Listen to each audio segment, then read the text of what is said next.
Good to go? Yep, let's go. Okay, we'll call the meeting to order. Welcome, everybody. Most of you are familiar. There's a couple new faces since last time we were here. I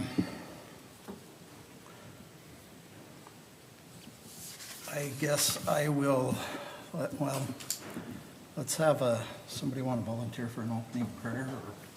We can do that. Okay, thank you. Our Father in heaven, we come before this evening. We're thankful, Father, for this beautiful day and grateful for this chance we have to gather together as citizens and servants here in Kaysville City with the Power Commission. We appreciate, Father, this opportunity we have to serve and help us to have our city's best interest and our residents in mind, and help us to think clearly and be able to make good decisions. We're grateful, Father, for this free country that we live in, for the freedoms that we enjoy, and for especially here in Kaysville, for the peaceful and great community this is. We're grateful for all that we have. We love thee, and these things we pray for in the name of Jesus Christ. Amen. Amen. Okay, I will read the mission statement. Kaysville City Power and Light's mission is to safely provide reliable electricity with superior customer service at a competitive price to the residents and businesses in Kaysville. So moving on, we are to the introduction of the new superintendent. All right.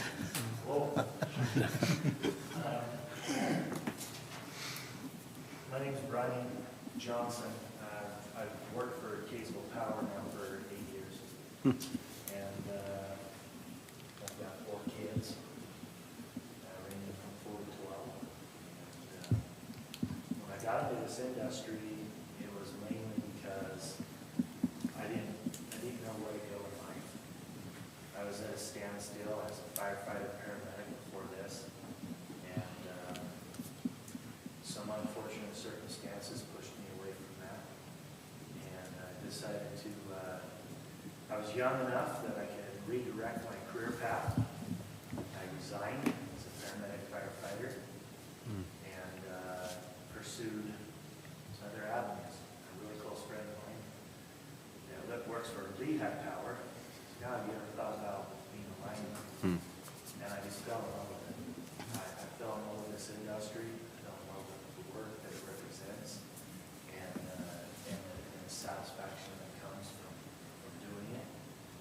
And I was here in Kaysville for 4 years, for almost 5 years, and I decided that it wasn't enough for me. So I went back to school and got my degree, my bachelor's, in hopes to help me in a position of this nature. And I don't know if the bachelor's was the ticket, but it worked out. And I'm just super pumped and excited. Excited to work with all of you guys. I know Alan Barnes, mostly just because of my association with Bountiful. It's about where it ends. So I look forward to getting to know you guys and working with you and hearing your opinions and your thoughts and your direction. And tonight I'm kind of hoping to get some of that. I just wanted to kind of bring you up to speed of some of the things that we're currently working on, and just update you where we're at. And then I would love to hear if you have questions. Or Gary, I love the guy. I did. He was super good to me as an apprentice and helping me get my career rolling. But unfortunately, and it is unfortunate, there was a lot of pages unturned for that. And now we're trying to turn those pages.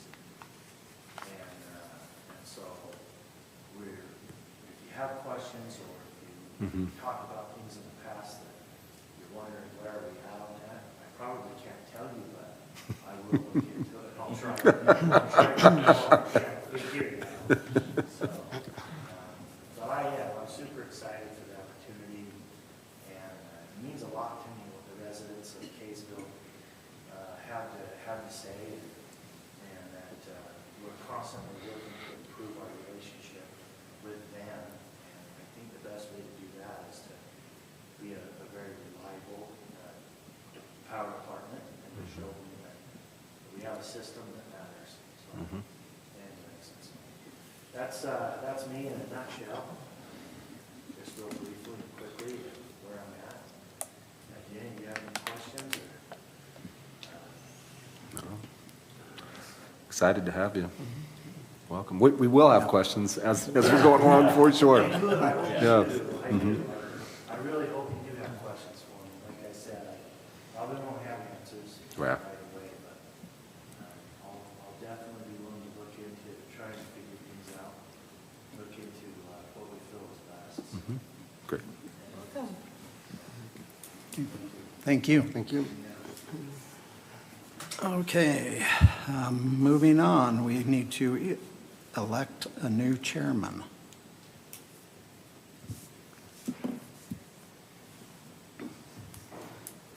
Anyone with a burning desire?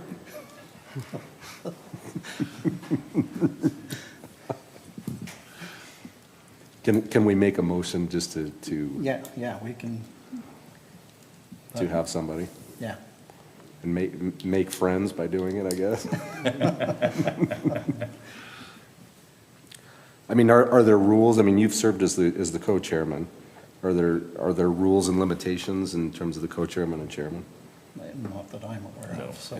I mean, I would personally, I think, Alan, you would do a great job as a chairman, particularly right now as we're navigating a change, right, in helping Brian, I think, in working with us all. I think there's tremendous value and insight that you would bring as our chairman. Yep. Okay, we Natural ha- shift, yeah. have a motion and a second. All in favor? Or any more discussion? I think it's obvious. Perfect. I don't think. Okay, all in favor? Aye. Any opposed? Okay. And then we need co-chairman. Any nominations there?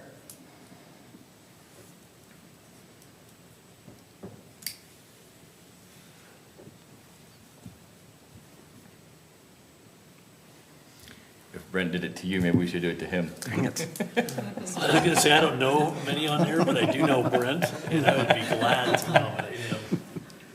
I'll second that nomination. Okay, There you go. have a motion and a second. Any further discussion? Okay, all in favor? Aye. Aye. Any opposed? Okay.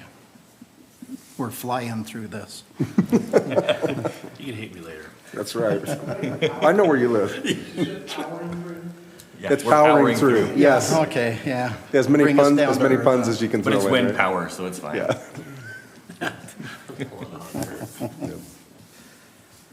Okay, the next item is the minutes. From May 4th, right? Yep, from May 4th of last year. Any comments, questions on that, changes?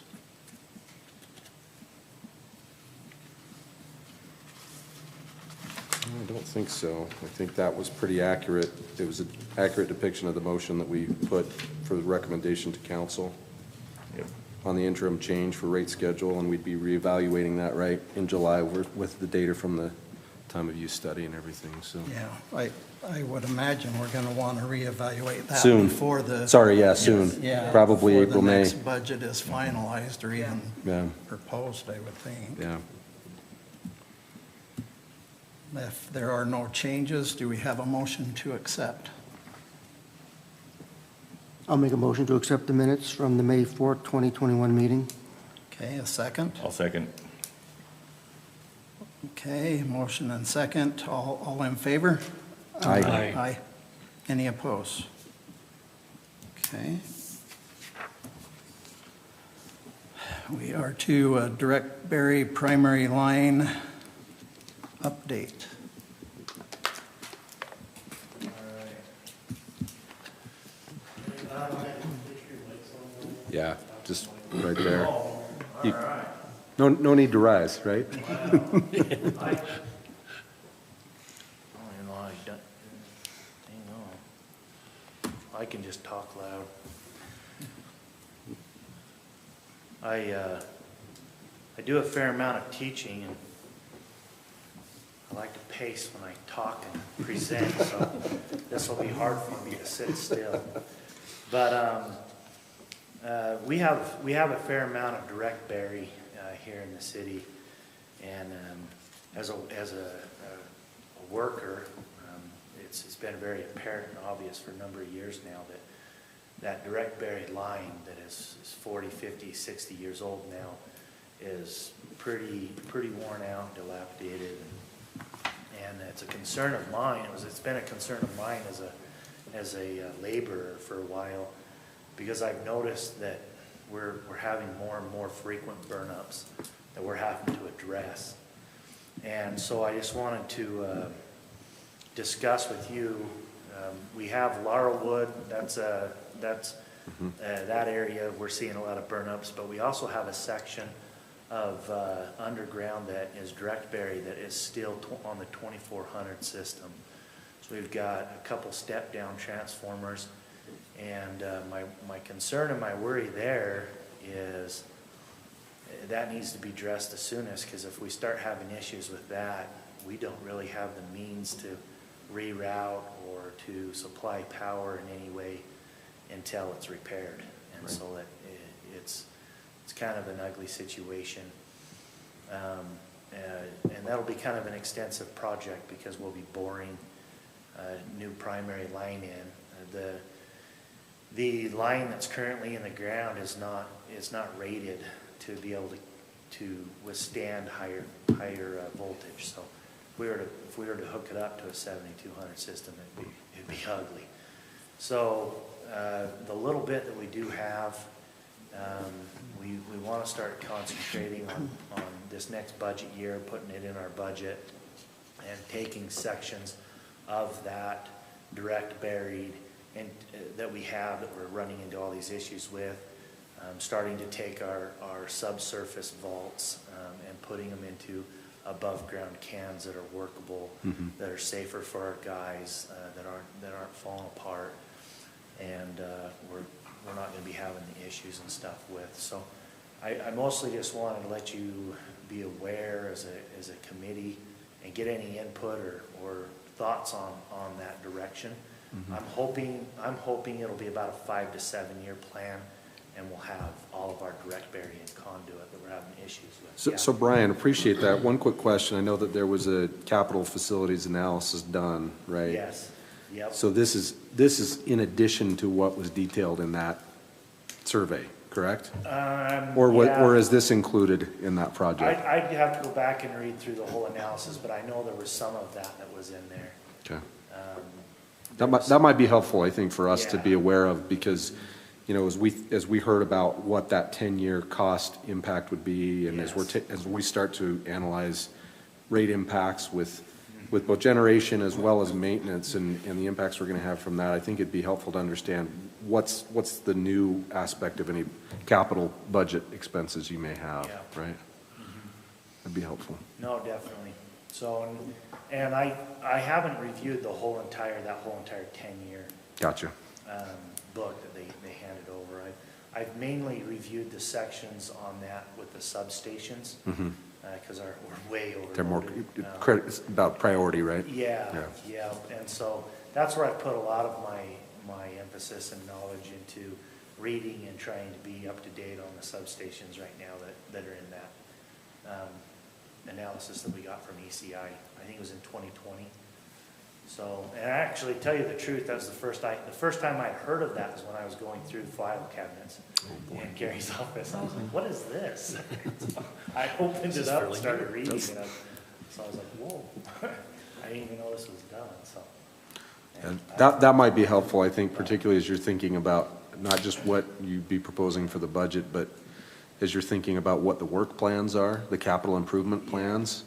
I think actually kind of seeing what that looks like would be probably helpful for us. Okay. And particularly, I would say that just because our meeting frequency has been, I mean, sporadic, from time to time, and I think that will help with some consistency of understanding what we have going on. Yep.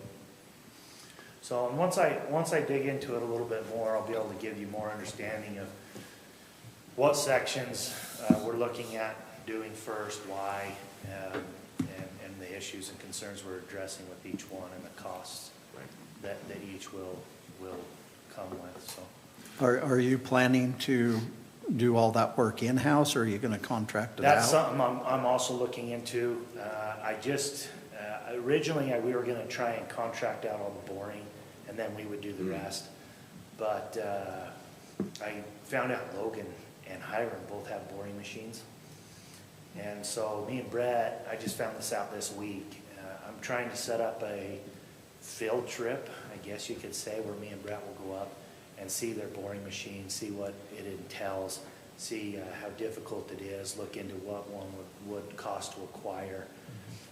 Because if we have that, it would significantly pay for it. I feel like it'd pay for itself significantly over a short period of time. So give us the options, but I don't know what all of that entails yet. So we're going to try and get up to Logan and see what it consists of, and see how difficult it'd be to train our guys and be able to be efficient and adequate at utilizing that machine. So, and if we did that, we would we'll probably just try and go right exactly where our lines already run, but run a little bit deeper off to the side. So that's kind of the thought process and the plan there. So all of these that you're talking about are replacing existing Correct. direct berries, Yeah. and then bringing up the underground vaults above ground. Do we have any overheads that need or you want to direct bury as part of that, or? I haven't considered putting any overhead that we currently have underground, just due to the cost that is. It's very expensive to put it underground, and especially if it's already overhead and working. That analysis that we got did address some issues with some overhead that we have that's undersized. We have some wiring that with the new loads and the amount of increase that we've been seeing on a growth basis. And by 2024, there's going to be some wire that we have that's overhead right now that's going to be undersized for the amount of current that's going to be flowing through it. So that is a concern in that regard. But as far as putting overhead lines underground, that's not something I've even thought about because of the expense to do so. If we're replacing the vaults and we're bringing them above ground, is there an opportunity to piggyback somebody else's order and possibly get, with the cities within Utah or the other electric companies that are talking about doing that? And I mean, if we need to go out and order 12 of them, or how many ever we've got, I mean, at work we do this, we look for other agencies that have other orders and say, hey, can we piggyback on your order and throw our 12 onto yours? So now we're ordering, 30 of them, and we just go pick them up and we get them at a cheaper rate. Is that something like that? Possibilities? I don't see that really being effective, but I mean, I could look into it and see if it would. Okay.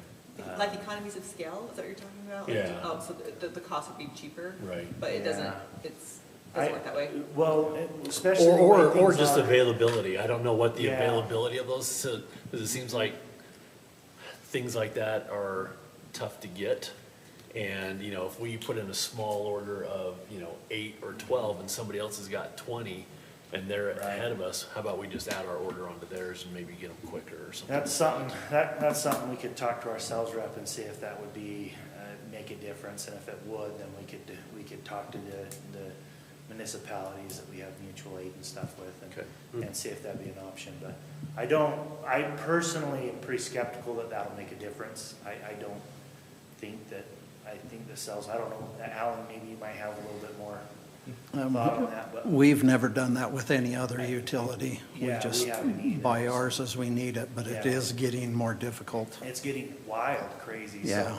So, we haven't ran into, not that we won't, but we haven't ran into any problems getting those three-phase cans that we, sectionalizer cans that we'll be using for that. We haven't had any problems yet getting those, but transformers, we ordered transformers last March. That's a long lead And time. we are hoping to get 50 of the 100 that we ordered this month.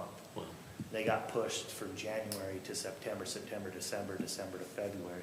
And we're hoping and praying they don't get pushed in February, because we'll be in a world of hurt. We're already in a world of hurt, but anyway, so that is a concern. And maybe with the new dynamics of ordering, that's definitely something I feel like would be maybe worth looking into to see if it may be, because I know some of these companies are saying that if you're too small, we're not going to entertain your order. Right.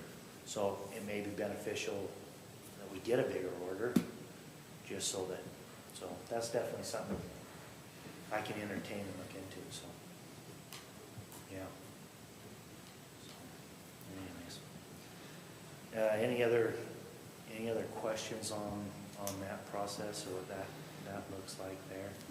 So Brian, it's been a while since we've been together, and I can't remember, so this item we're talking about, was that from that study that was done, or is this just one of maybe a blind spot or something that you see as a priority since getting in this position, or like, what's the foundation of why we're talking about this now? I mean, I know it seemed to be done, but is it just you came into the job and said this needs to be done, like priority one, or was it already on the books? Maybe I forgot about it.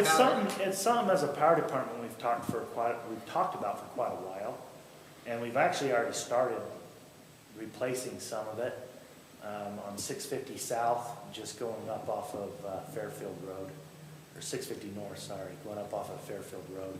We replaced about 800 feet of three-phase right there, and it was due to the same issue.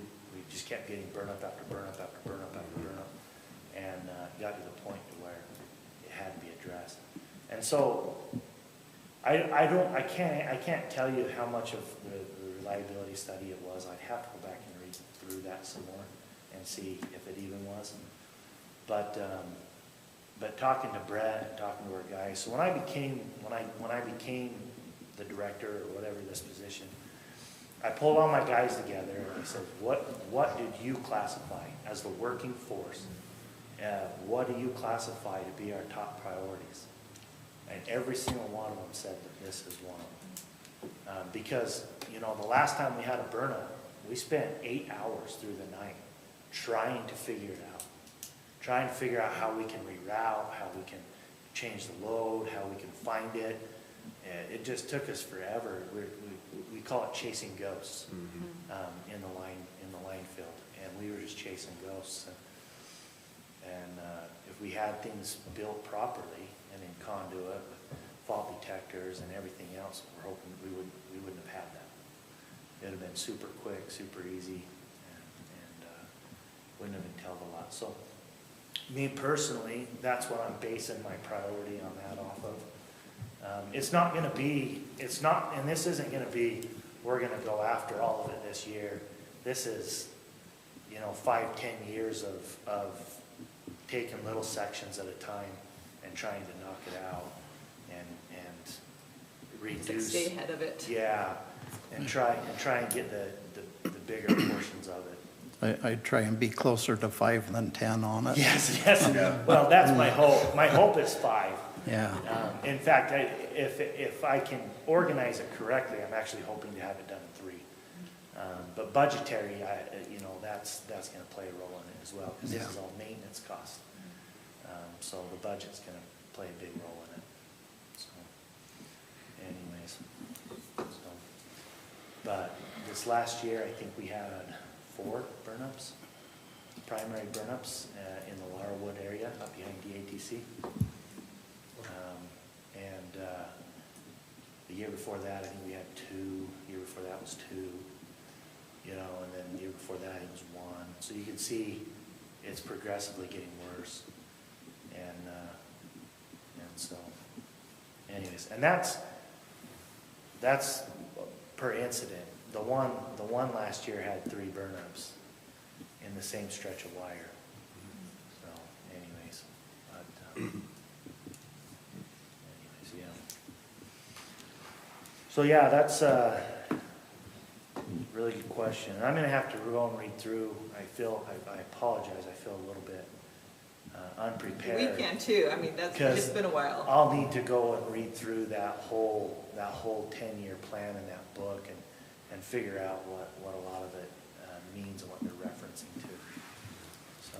Yeah, I think, I mean, with this, just at least for me, I think helping us to all these questions, to understand kind of your project plan and priority.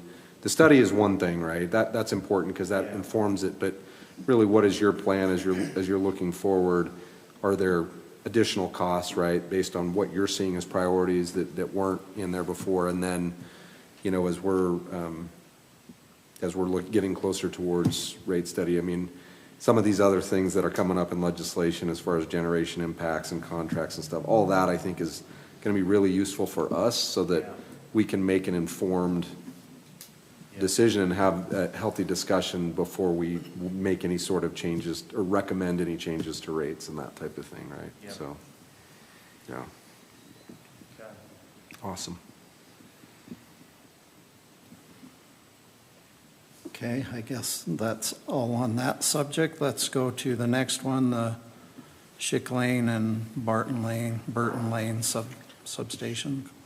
Okay, I had a meeting yesterday with David South. He's actually one of the guys that headed up that evaluation we've been talking about with ECI.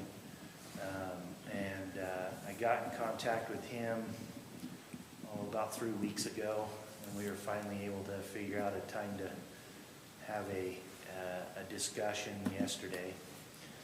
And we're currently trying to address our options with the Schick substation and the Burton substation. So, anyways, Burton's definitely, according to that evaluation, it's being overloaded, but Schick is where our main concern is right now. Mostly due to the new growth that's going out there and the constant increase in demand. You know, we're sitting at 124% of its capacity in peak hours during the summer. So we're trying to get the best scenario of that.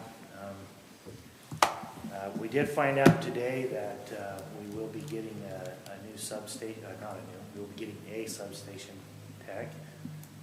Oh, great. I have to probably take Alan out to dinner to tell him I'm sincerely sorry, but I'm not sorry. That's been a while, isn't it? That's been a long time. And he is.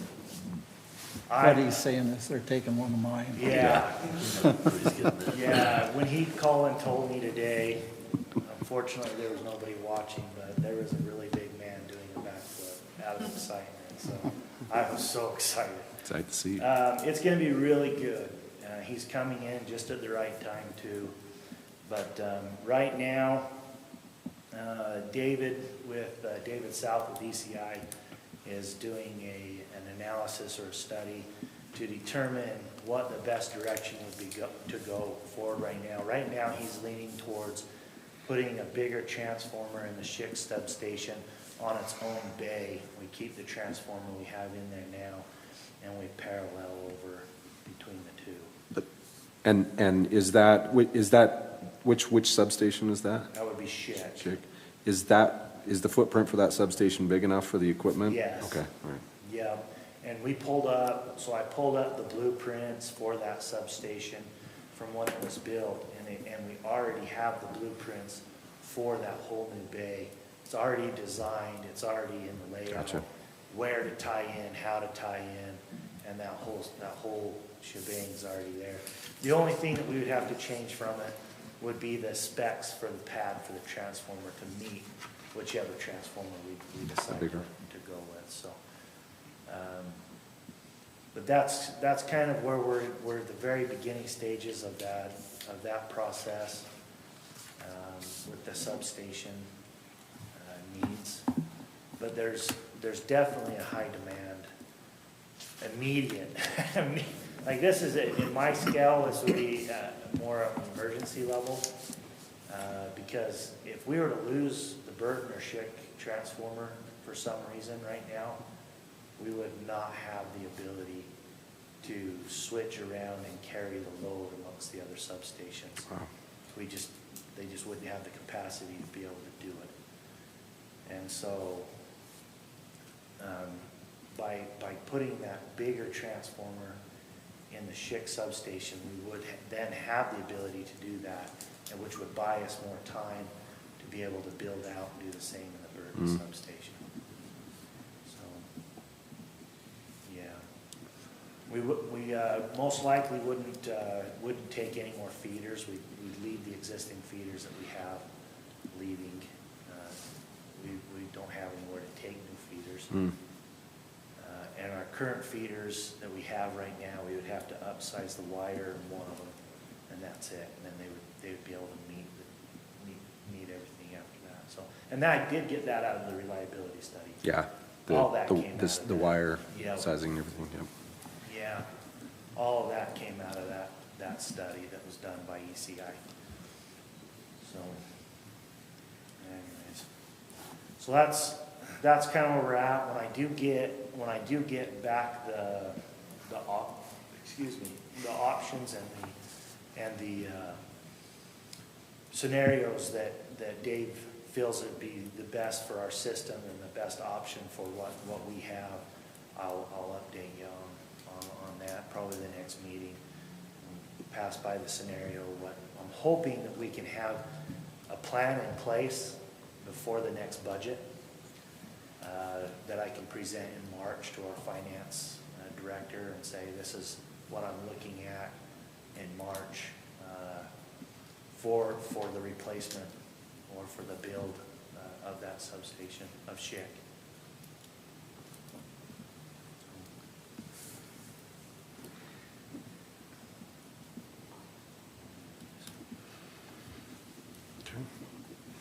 And that's quite a lot of ways out as far as getting a transformer goes. I was gonna say, so what's the timeline of, if it gets in the budget, and what, as far as the availability of materials, the construction, all of that, what timeline are we Yeah. looking at? So we'd start the construction almost immediately this summer, probably. We'd probably start it July, August, we'd start the construction. We can have everything pretty much completely, the bus work and everything done, the reclosers and all of that. Right now, we do have some regulators coming, but they're about 40 weeks out. And we would use those regulators for this and then order new spares, because we ordered these as 3 spares. We'd order 3 more, and then we'd use those ones. The transformer depends on what we go with. Could be anywhere from about 30, I think he said 46 weeks. Anywhere from 46 weeks to 136 weeks, depending on what we go with. Regular transformers, just regular pad mount transformers right now, we're looking at, I think it's 116, do you know what that is? Yeah, they're out at 16 weeks out or something like that? at least a year. And- Yeah. And some of them won't even let you, they won't Yeah, even take an order. ERMCO won't even take orders, so they're so far out. They Is won't that, consider it. is that due to supply chain issues that everyone's experiencing? So Yeah. this isn't a normal, Yeah, it's Wait time, okay. nationwide right now, yeah. So, the transformer's more of a specialty transformer. I don't predict it's gonna be quite that long now, but I would say before we're able to put the transformer in the substation, we're looking at 7 or 8 months from the time we start construction, would be my assumption, and my guess, but I feel like that'd be a pretty fair guess, so. So that's 7 or 8 months, and you said, but there's a real risk, right, Yeah, of switching and load issues, right? So is there any way that we could overcome that, through UAMP's partnership or anything if need arose, or? there's mobile transformers that we could look into options of if that emergency arose, that we could have a mobile setup come into our substation that we could hook into. Gotcha, okay. I don't know as though anybody carries a spare substation transformer that we could pull from. No. But like Morgan City, for example, about 3 years ago, Morgan City ran into this issue where they had one of their substation transformers go down. And they were able, I mean, it takes time. People are out of power for an extended period of time. But I also feel that this last fall, Rocky Mountain, and this is what I absolutely love as in this position, is we take the heat for everything, right? The last 2 major outages we had were Rocky Mountain Power. They weren't even us. They were supply from Rocky Mountain Power. We had no any control, no nothing. And we did do a bunch of switching, and we were able to get just about everybody back on hours before they had their infrastructure fixed.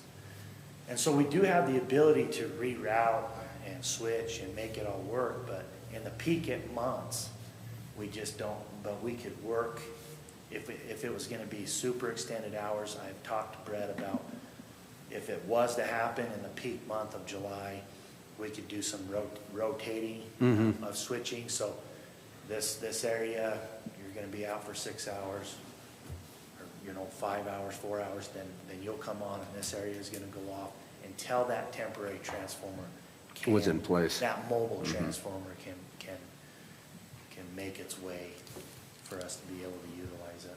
Okay. So, and you can push those transformers well above 100%, and they should be okay. Right. So, it's not like it's on gonna burn up tomorrow, but we don't want to get to that point. You don't want to find the line? So, I feel fairly confident we're not gonna see that issue. Yeah. We're not gonna run into that. I was especially just because curious we're about, watching. yeah, I was just And curious we- about mitigation. And opportunities. we are watching them really close.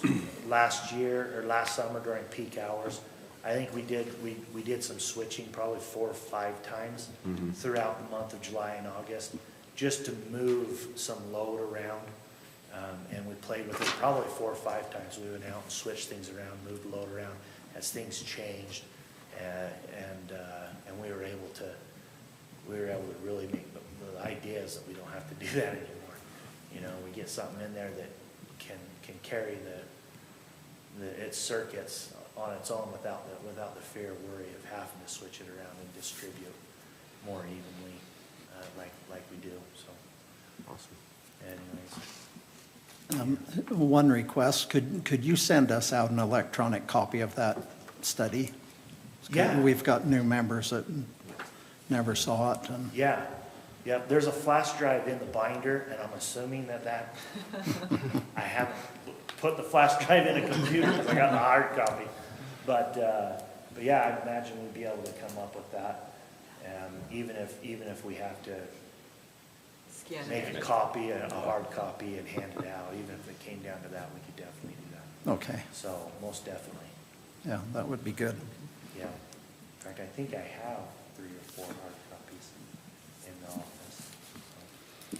And then how are we doing revenue-wise? We had a rate increase last year to try and help cover some of these upcoming projects, or did we make a good guess at how much to adjust it, or? Well, that's what I wish Bruce was here for. He's a lot more on top of the rates, and he deals with the UAMPs, with the purchasing, and with all that rotation. And I'm just learning that. I'm going to the UAMPs meeting it's Thursday. Yeah. I'm going to the UAMPs meeting on Thursday. I'm starting to go to IPA meetings. The first few months I was in this position, I just let Bruce continue to do his thing until I could try and get my feet under me and figure out what I was doing in that chair. But now that I'm starting to get rolling, I'm starting to find my way more into UAMPs and IPP and trying to figure out how all that works and the purchasing of power and the rates. But to my knowledge, which I'll be honest is fairly minimal still in that area. But to my knowledge, it's pretty spot on. It's pretty good. So, That might be something we I talk haven't heard about any at the next meeting is, because if we need another rate increase, we need some information to base it on. yeah.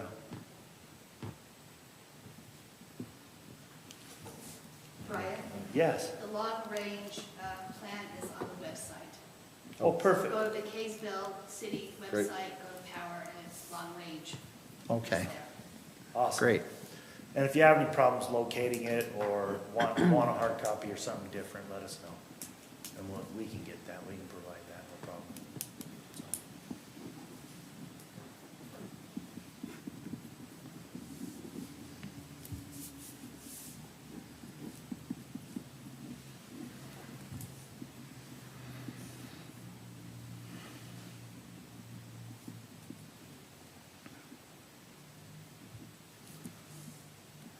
Any other questions or concerns? Not about this, but can we possibly, in the next few months, set up a time to go tour the substations? We've been talking about it for 3 years and we haven't done it. Really? And the operations center, because I know that's been a topic of Yeah. planning. Yeah, It would be it's a good good to see idea. what- It'd be good to Most know, definitely. know more about, you talk about it, it'd be great to see, like, visualize what you're saying, so. Yeah, no, I would love to. I'd Yeah. be more than happy to do that. We can set that up. I'm more than happy to do it as soon as whenever, next week, or wait until our subtext here and we can do it next month. And he can give you all the jargon, make it sound like he's speaking Chinese. And I have to give you the basic Lightman dumbed down version of things, but Is that where you do the backflip? yes. Yes. Get stretching, we'll plan on it. So, yeah. But no, yeah, that'd be fantastic. I think that's a great idea. That'd be great. So, and the new operations center is a discussion right now, Yeah. which we are absolutely It would. just crammed where we are. Right, and it would be helpful to see that and to have some discussion about whether it's facilities, equipment, space, all that, right, that you're envisioning. It's just, again, it's conceptual here, right? And even if there were diagrams or something, it's just, I think it'd be a lot easier for me to be able to see that. Yep, definitely. So we can definitely provide. Yeah, to that point, in the council, this last council meeting, we talked about touring that as well. I think Perry and Abby have done that before Christmas, so that would be very helpful for me. Yeah. I think the plan with that tour, I think is April, it's on the calendar, I think it's like April 15th or something like that. Maybe it was in March, I can't remember. Whenever your retreat is, do you know when your retreat is? Yeah, we just had like a day-long retreat here, Yeah, and then we're going back to DC in March. okay. I'll look at my calendar, see if it's on here. But yeah, that's, I think that'd be really wise.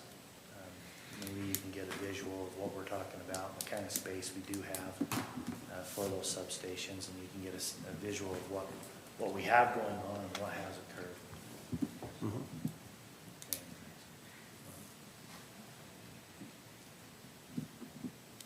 Back to the resources, the meeting Thursday. Are there any concerns there? Anything you're particularly concerned about there? With what resources? Resources, yeah, your power resources. But isn't that what the meeting is Thursday, as UAMPS is going to review? So I was told this was a basics UAMPS meeting on how does it work, is what I was told. Oh, okay. I think it's just a workshop from what I looked at. Yeah, It's a it was a workshop workshop. of, Yeah. here's what we do, here's, for Oh, for okay. people I think that are new or Right. maybe aren't as familiar with UAMPS. Yeah. Maybe all the participants, things like that. Yeah, more of, this is what UAMPS is, this is how it Intro to works, this UAMPS is or what we something. do. Okay. This is your role, which I don't know any of that. I got a decent idea how it works, but I don't really, if that makes sense. So, Yeah. Bruce has all that nailed down. And so, hoping to learn, so I'm gonna start job shadowing him when I can and learning a lot of the ins and outs of that. So, same with the IPP, that's what he gave me.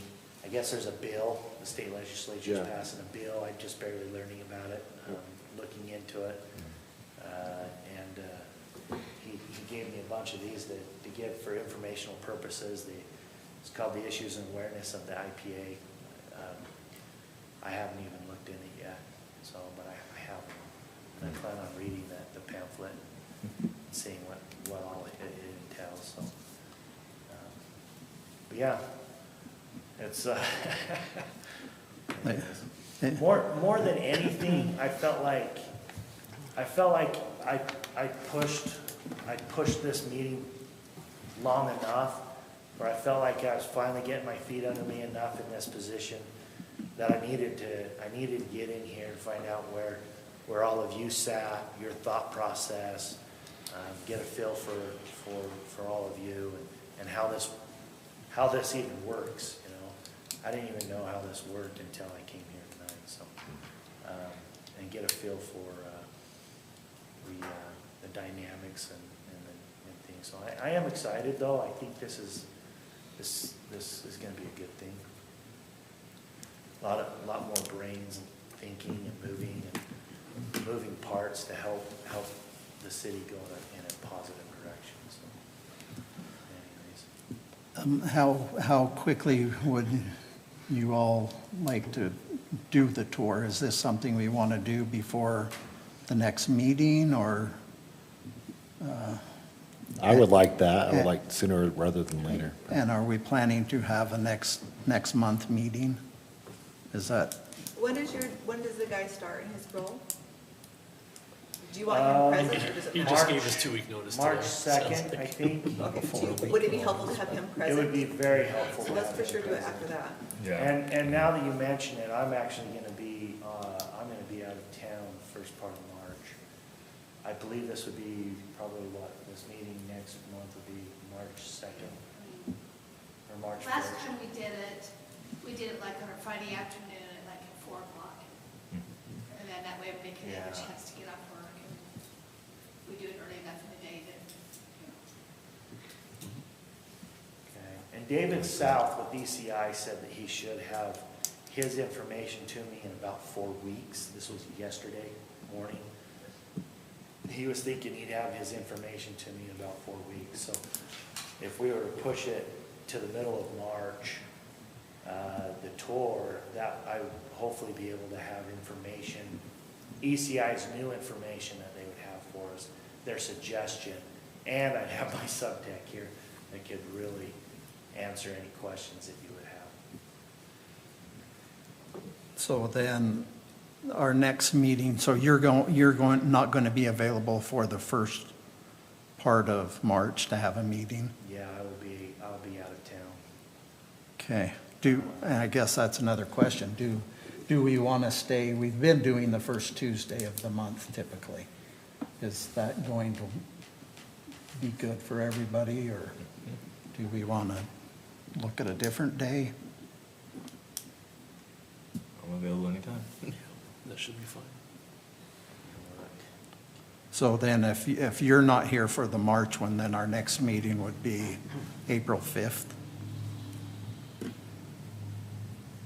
Is that going to work for everybody? And maybe we could have a tour around the week of the 14th. Yeah, week of March 14th. Yeah. That would work. That, the council, we're going to be in DC. Okay. We fly back that Wednesday, probably night. And so, So if we were to do a Friday afternoon, the 18th, yeah, the 18th. When's spring break? Is that early April this year? Or does it even pertain to? I don't It know. pertains to some of you, right? It does. Alan, I don't know. Spring break is when my wife tells me it is. Yeah. That is priority. You have your priorities in mind. Yeah. Okay, so, oh wait, Okay, it's the 4th through Fourth the through 8th the 8th, yep. of April. So a tour on the 18th will, looks like that will work for most everybody, Four so, PM again. yeah, that'll work for me.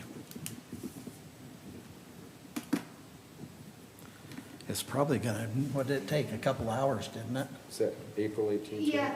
March. March 18th? Friday, March 18th. Yeah. Yeah. You said 4 PM, is that what you said? Yeah. What day did you say? 18th, I'll be out of town, but you guys can give me an Friday, update. Friday, March 18th.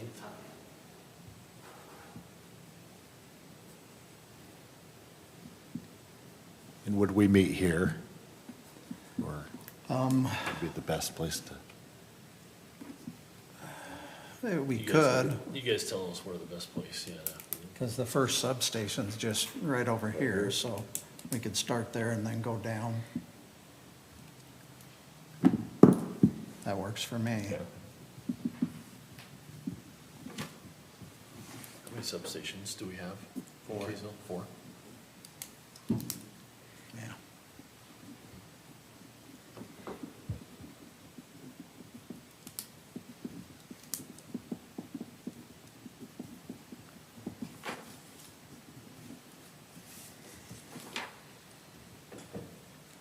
Any more items need to discuss?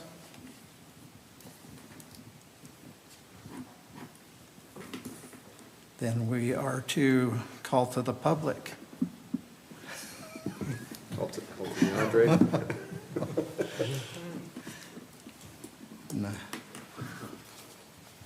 No, nobody wants to talk to us, I guess, from the public. So I guess we're ready to adjourn if nobody has anything else. Do we have a motion to adjourn? Yeah, motion to adjourn? Second? Second. Second. All in favor? Aye. Aye. Okay, meeting's adjourned.